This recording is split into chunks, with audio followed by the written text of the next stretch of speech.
everyone, welcome to Art of the Unquiet Grave. If you're new here, I'm Ash, and today is part 2 of our Ouija projects, where we're making our giant Ouija board dining room table. So if you haven't seen part 1, I'll link it down below, but basically we ended up making a Lazy Susan planchette to go on top of our Ouija board table. So this is the actual table process, but if you haven't seen part 1, I guess I'll just give you a little bit of a backstory about why I decided to do this project or how it came about.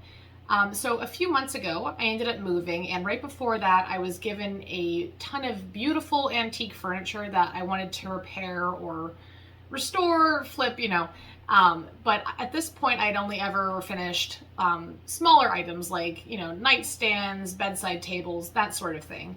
So before I jumped into like a large piece of furniture, I wanted to start with a more modern one so I didn't destroy an antique if in case it didn't go well. So mixed in with the antiques, there was an Ashley furniture table that was modern, very farmhouse aesthetic, which isn't my particular cup of tea. So I decided that I was going to start my furniture flipping experiments with that. So I'm going to go ahead and jump into the process now of how I made the first Ouija board table that I've ever done, but probably not the last. So I'll see you at the end for the reveal. Okay, so starting off strong here with my lovely assistant. This is Tommy, and he's modeling our very strange veneer tabletop.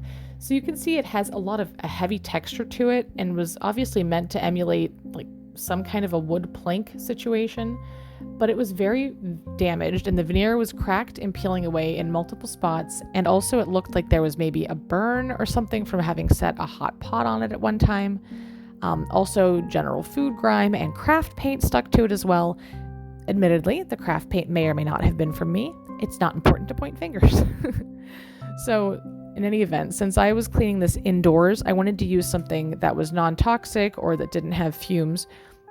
You could use TSP, which is a good option for cleaning things if you don't mind the toxicity or the fumes. But if you're doing this indoors or you just want a good budget option that's safe to use for a beginner, Dawn dish detergent actually is one of your better bets for cleaning and degreasing furniture pieces before painting. Now, I know it might be tempting to skip the step of cleaning before sanding, but if you don't clean your pieces before sanding, it can actually push dirt and grime deeper into the wood and make it harder for your paint to adhere later. So after I cleaned everything, let it dry, I took the piece outside, and I'm using my orbital sander here with a coarse grit sandpaper. The lower the number, the coarser the grit. So for example, 80 would be like a fairly coarse grit, and 180 would be a fine grit, if that makes sense. So use a coarse grit sandpaper to take off that top finish, and then work your way up to a smoother grit just to give yourself a nice even surface for painting. But the next step here, since we had damaged veneer that had pulled away or was missing, we have to fill in those gaps. So for that, I'm using Dixie Belle Mud. There's any number of wood fillers that you could use, or if you're trying to like reattach veneer that was lifting, you could use something like Bondo. But again, I was doing this indoors, so I didn't want something with a lot of fumes or that was extremely toxic. And also Dixie Belle Mud was very user-friendly for me, since I hadn't done a big piece like this before. But I will say, even though it was easy to use, it does shrink a tiny bit as it dries, so you might have to do multiple layers to get the evenness that you want. But once the Dixie Belle Mud dried, I just went in and gave everything another quick sand with a fine grit sandpaper. Here I was using a 150 grit, just to smooth everything out before we start priming.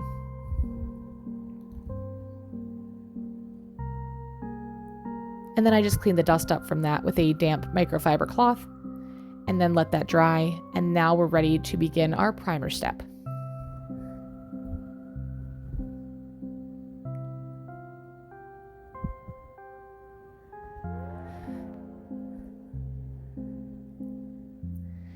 So for primer, I would actually recommend, if you have like a Dollar Tree near you, or just to get a cheap paint and roller tray set. I got this one at Dollar Tree, like I said, because primer can be very tricky to wash out of brushes, so don't use anything fancy for this step. Now here I'm using Zinsser bin as my primer because it has a really good adhesion. It's a bonding primer, but also it's a stain blocking primer as well. So if you were finishing or refinishing a piece that was real wood, sometimes if you sand, you can get tannin bleed through. And basically what that is from the inside of the wood, these tannins will surface to the top on a light paint color and can sometimes look like yellow or brown staining after you've painted your piece. So a stain blocking primer and a bonding primer is a good way to cover all your bases. I did 3 coats of primer, and now we're moving on to the base coat of our paint after that dries. So for the black paint, I'm using Dixie Belle's chalk paint in their true black shade. I forget what the actual shade name is, but I'll link everything I can for you guys down below.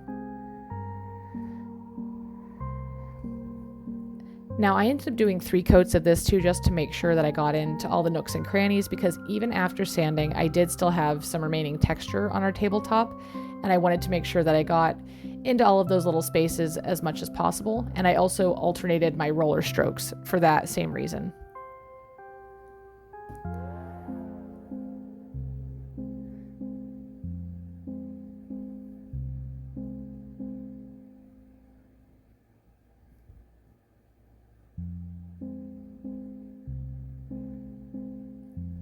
So after I did 3 coats of our black paint, it was dry, and look how smooth it looks there. I was shocked and pleased, shocked and pleased. Anyway, this giant Ouija board stencil I actually got off of Amazon a few years ago now. So I'll see if it's still around, or I'll find something similar for you. But now we're going in to do our lettering, and for that I'm using Folk Art. I think it's a gloss finish or satin finish paint in just a white shade. And now I will say I did have to experiment a little bit with the right tool for trying to paint the lettering here. You don't want to use a heavy hand, or I can't really even tell you that a roller was a good idea for this, because I felt like it pushed the stencil around and some paint bled underneath. So while I was tempted to use a roller, I realized quickly that that wasn't working, and I used some foam brushes first. And I also felt like I was getting more seeping underneath the stencil with the foam brushes. So the best option that I found was just using a light hand with a regular flat paintbrush here and sort of stippling everything on. So no matter what, if you're using a stencil, I would say use as light of a hand as you can so you get the smallest amount of paint seeping under the stencil as possible. And because I wanted to get a nice opacity here, and I had such a light color lettering with such a dark base, I had to do, I think, 4 coats all together on the lettering here, just until I got nice coverage.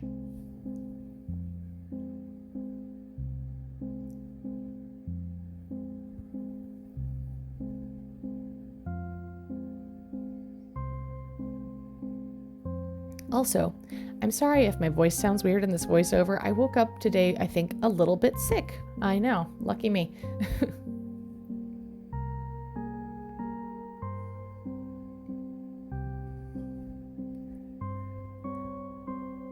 So after I felt like I got a good coverage on the lettering, then it was time to remove the stencil and then see if we needed to clean up anything on the lettering, which you can see here. We did have, I'm not gonna say it was a ton of bleed through, but we did have some lines that I wanted to clean up.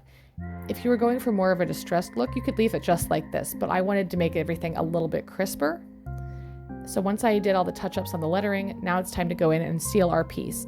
And for that, I'm using Varathane polyurethane, and I did 5 coats on this just to make sure that it was going to be nice and durable, since tabletops obviously get a lot of traffic.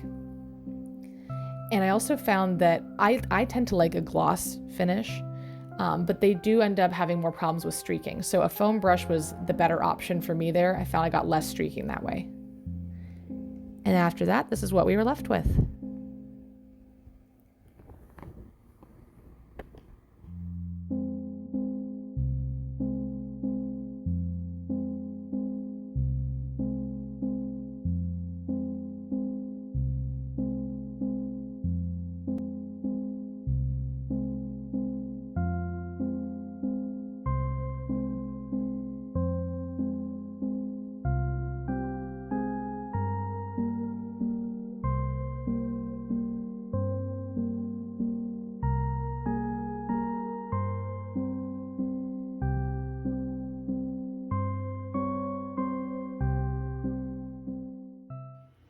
Okay, so we finally finished the Ouija table. It was months and months in the making for this video, and I hope it was worth the wait for you guys. This was, like I said, the largest furniture refinishing project that I've done to date, and I'm very pleased with how it turned out. I always wanted a Ouija board table, so I will let you know if I do this again in the future on a different piece of furniture, and if the process changed, or if I have any other tips and tricks for things that I would do differently going forward. So stay tuned, or let me know if you do this yourself, and if you find any other little tips and tricks for my next go, I would appreciate it. But anyway, I have our planchette here. So I guess the most important thing now would be to put it on the table and ask it a question and see if it works. So let's do that.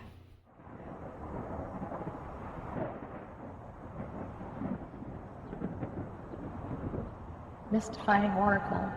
Will everyone watching this video like, comment, and subscribe?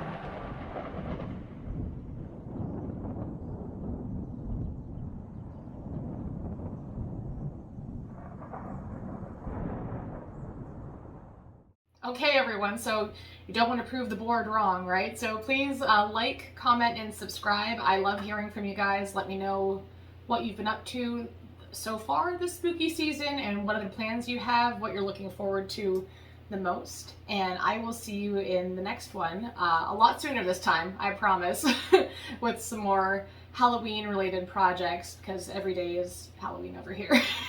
So I hope you're all doing well, and I'll talk to you soon.